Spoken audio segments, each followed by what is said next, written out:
This is a disaster, and you can still fix it.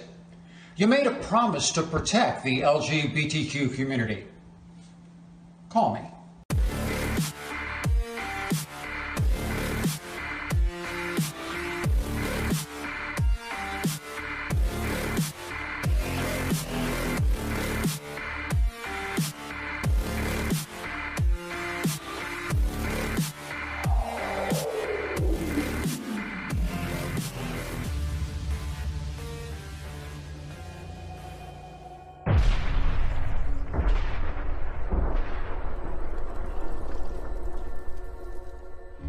Now I have a message for the bullies. You're sick.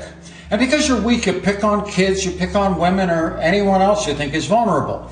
Apparently, even becoming the Attorney General isn't enough to cure some people of their insecurities. As proof, the Supreme Court will soon hear a very important Title IX case, thanks to the courage of a very brave young man, Gavin Grimm.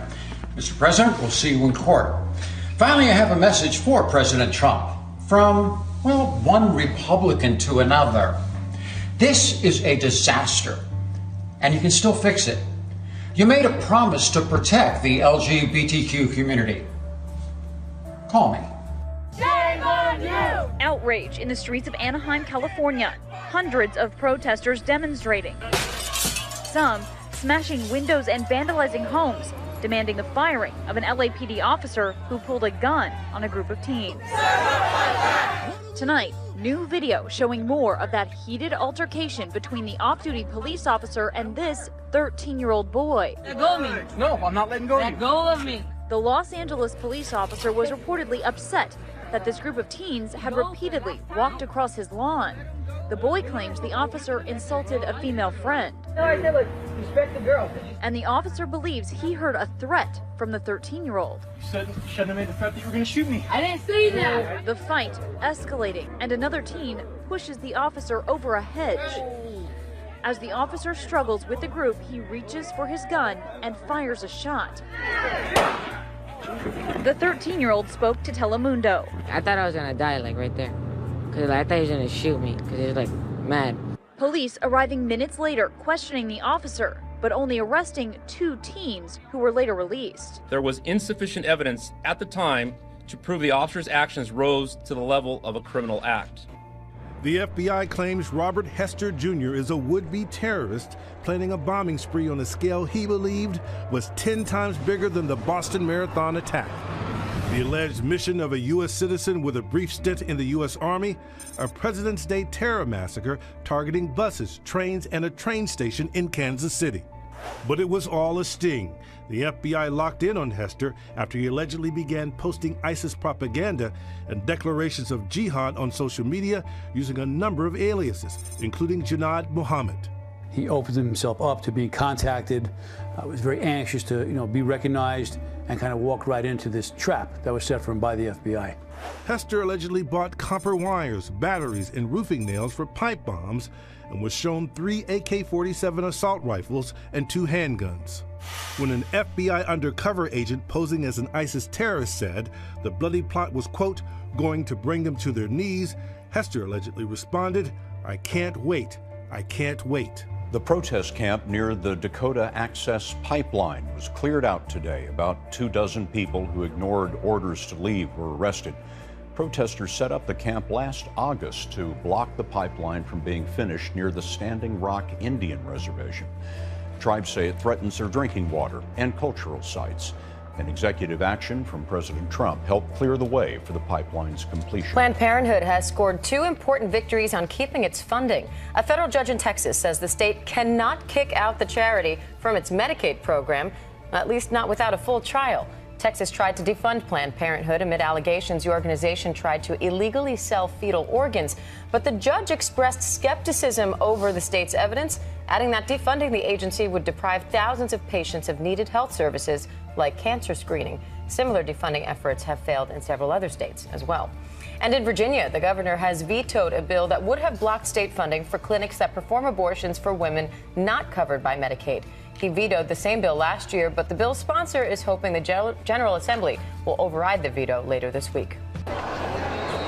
Mack Beggs looks like many anxious, brooding teenage boys, fidgeting and trying to focus. The undefeated wrestler is getting into competition mode before the Texas State High School tournament in Houston, in the girls' 110-pound weight class. The 17-year-old was born female but is transitioning to male with the aid of testosterone therapy. Beggs told a Dallas newspaper he'd compete against boys if he could, but state rules won't allow it. The Dallas area teen won his first match on Friday against Taylor Latham. Latham's mother says she empathizes with Beggs, but it's not fair for that individual that wants to transition and wrestle boys. And it's not fair for the female wrestlers for this unfair advantage. Beggs competes against girls because the state policy for athletics requires students to wrestle against the gender listed on their birth certificate. We believe having those separate divisions has led to the overwhelming success of the sport in our state and the high volume of participation in our state as compared to others. Texas is one of a handful of states that has separate boys and girls wrestling competitions and has thousands of participants. As for the hormone use, the state policy allows Beggs to compete because he's changing genders under the care of a doctor. In a previous tournament, 2 of Beggs' opponents forfeited rather than fight. This man says if his daughter faced the transgendered teen, she'd compete.